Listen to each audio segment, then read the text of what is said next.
Supreme court का फैसला आया है। बीएड के लगभग 5 लाख कैंडिडेट हैं और वो बहुत ज़्यादा परेशान हैं। इन सब के लिए हम पालीगंज के विधायक संदीप सौरभ से बात करते हैं और क्या कुछ चूँकि ये इतने अभ्यर्थी परीक्षा से वंचित रह रहे हैं, क्या होगा?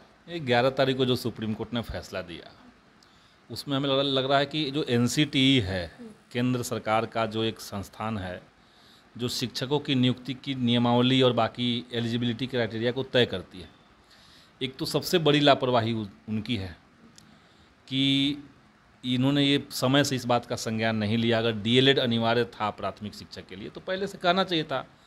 अब बिहार ही नहीं, देश भर में लाखों बच्चे जो हैं वो बीएड कर करके शिक्षक बनने की उम्मीद में बैठे हुए थे, तो उन सबको धक्का लगा है।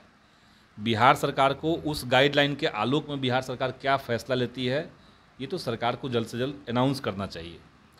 लेकिन हम जो सुझाव अपनी तरफ से सरकार को दिए हैं और दे भी रहे हैं, आपके चैनल के माध्यम से भी हम कह रहे हैं कि जो बीएड के अभ्यर्थी 1 to 5 में अप्लाई किए हैं और अगर आप सुप्रीम कोर्ट के वर्डिक्ट को बिहार में लागू करना चाहते हैं तो इन अभ्यर्थियों को जो बीएड धारी हैं उनके लिए आप 6 to 8 जिसमें आपने 0 सीट दिया था वहाँ पे सीट खोलिए। आप अभी तक तय किए हुए थे कि वहाँ पे एक भी सीट अनाउंस नहीं करेंगे, वहाँ पे सब प्रमोशन से भरेंगे, तो आप वहाँ से कुछ सीटों को खोलिए और इन अभ्यर्थियों को वहाँ मौका दीजिए और जो परीक्षा हो रही है उस परीक्षा को लीजिए। बीपीएससी की जो परीक्षा होनी है, लेकिन बीच में सरकार एक सर्कुलर ला करके ये कर सकती है कि भाई हम 6 to 8 में इतना सीट दे रहे हैं तो बीएड के लोगों को तो उस तरह का एक इंतज़ाम करें। लेकिन इसके चलते जो एसटीईटी के छात्र हैं जिनकी परीक्षा अभी होनी है साथ में बीपीएससी के माध्यम से, उनकी परीक्षा बाधित न हो, क्योंकि हमें जल्द से जल्द बिहार के +2 में और जितने उत्क्रमित विद्यालय हैं उन सब में शिक्षक चाहिए। तो ये बहाली आप लीजिए। 1 to 5 वाले में जो डीएलएड वाले हैं उनको 1 to 5 में रहने दीजिए। जो बीएड के लोग हैं उनके लिए आप 6 to 8 का मौका खोलिए और रास्ता बनाइए। जिस तरह से जो शिक्षक संघ है वो कह रहे हैं कि बीपीएससी के चेयरमैन को खुल के सामने आना चाहिए, अपनी बातों को रखना चाहिए, जो परेशान है अभ्यर्थी उनको थोड़ी राहत मिले। बीपीएससी के चेयरमैन के बजाय बीपीएससी को सुप्रीम कोर्ट का गाइडलाइन फॉलो नहीं करना है, सरकार को करना है, शिक्षा विभाग को करना है। तो ये तो फैसला सरकार को लेना है। बीपीएससी तो एक माध्यम है जो परीक्षा करवा रही है। फैसला सरकार को लेना है, अपर मुख्य सचिव शिक्षा विभाग को लेना है, सरकार का जो लीगल डिपार्टमेंट है, विधि विभाग है, उसको लेना है। तो इन सब को जल्द से जल्द इस पर फैसला लेना चाहिए। हमने 3 दिन पहले ही इस पर बात करने की कोशिश की। उस समय मुझे बताया गया कि अब हम लोग विचार कर रहे हैं कि कैसे उसको लागू करें, कैसे उसको करेंगे। तो जल्द से जल्द उनको लाना चाहिए। अब आज वर्किंग डे है, आज से शुरू हो गया है। अच्छा, एक जो मसला बीच में जेडीयू के एमएलसी ही उठाए थे सवाल कि कोचिंग एक्ट के तहत 9 से 4 बजे तक संस्थान बंद होनी चाहिए और उसका असर भी पड़ा और हमारे ही चैनल के माध्यम से उन्होंने कहा था और 9 से 4 बंद किया गया। लेकिन जो संस्थान कोचिंग संस्थान के कुछ ऐसे हैं जो यूनियन के लोग आंदोलन कर रहे हैं, वो सही है क्या? देखिए, हम तो कोचिंग संस्थान के लोग आंदोलन कर रहे हैं उस पर हम नहीं कुछ कहेंगे कि उनका क्या है। आंदोलन कोई भी कर सकता है, लेकिन मामला है कि बिहार के स्कूली शिक्षा को अगर आपको ठीक करना है तो स्कूल में बच्चे आएँ इसकी गारंटी करनी होगी, वहाँ पे शिक्षक आएँ इसकी गारंटी करनी होगी।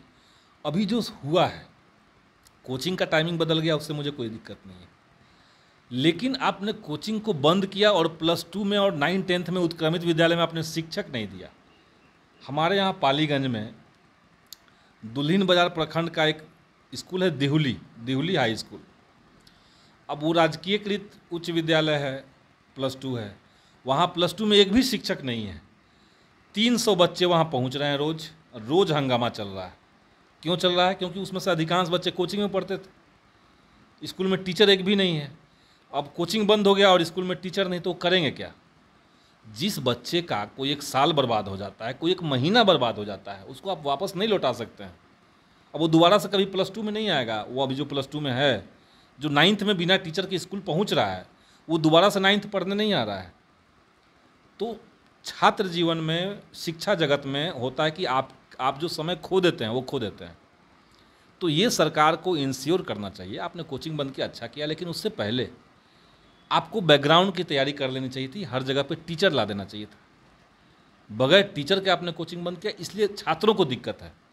बाकी ये तो अच्छा ही पॉलिसी है कि भाई 9 से 4 जो है उसके बाद आप कोचिंग चलाइए ना, ये होना चाहिए। बावजूद इसके स्कूल में बच्चे नहीं पहुंच पा रहे हैं, क्या करें? बच्चे खूब पहुंच रहे हैं आजकल, तो हम देख रहे हैं कि बच्चे क्योंकि 75% अटेंडेंस भी कंपलसरी हुआ है, टीचर्स भी टाइम पे आ रहे हैं, बच्चों की भी संख्या बड़ी है।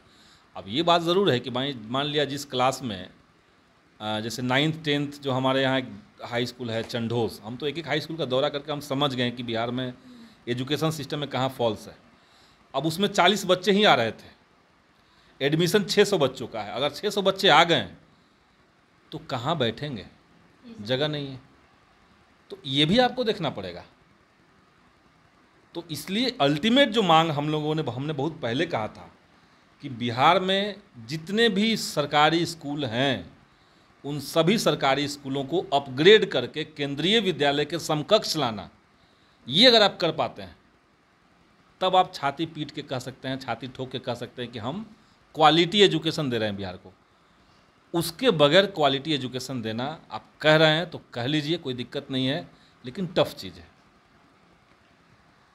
तो आपने सुना जिस तरह से स्कूली व्यवस्था को लेकर के भी कई सारे सवाल इन्होंने उठाया है। साथ ही साथ सुप्रीम कोर्ट के गाइडलाइन के बाद जिस तरह से जो बीएड के कैंडिडेट हैं वो परेशान है, तो उनके लिए एक सरकार से इनका कहना है कि आप अगर जिस तरह से राजस्थान में का फैसला आया, अगर बिहार में भी लागू करना चाहते तो उसके लिए अगर 1 to 5 के लिए नहीं तो 6 to 8 के लिए जिस तरह से आपने वैकेंसी को रोक रखा था, प्रमोशन के तहत आप उसमें बहाली करने वाले थे, तो उसे खोलनी चाहिए। साथ ही साथ जिस तरह से कोचिंग और संस्थान की बंद करने की बात को इन्होंने सराहनीय बताया। फिलहाल के लिए इतना ही। बने रहे कशिश के साथ पटना से।